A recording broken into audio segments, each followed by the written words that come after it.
Thank you, Mr. Speaker. I think this amendment obviously shows that we disagree with the language in the bill. And in my 10 years of being involved in government, including the town council, I hear two lawyers go back and forth on what's in language, because the majority of us aren't lawyers. But they go back and forth on what does the language in the legislation mean. And by default, the one thing I've always done is I fall back to what interpretation is worse for the people that I represent.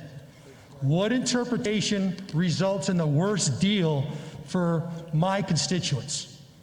And if it's true that the legislation does not give them this authority, does not give the ability to promulgate regulations or order departments to promulgate regulations, then it's a no-brainer just to go ahead and codify that into the bill, just so there is no arguments.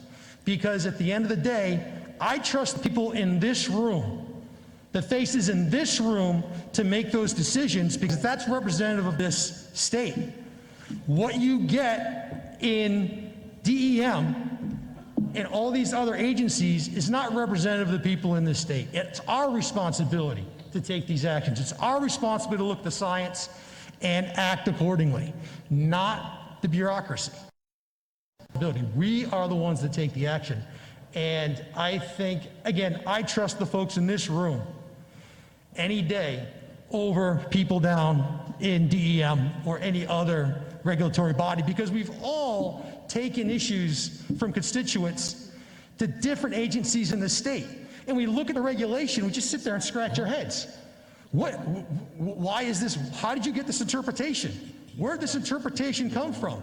We really want to go ahead and authorize, again, from our standpoint, you can trust two lawyers. Right now, we've got two excellent lawyers right here, two leaders arguing what's in this legislation.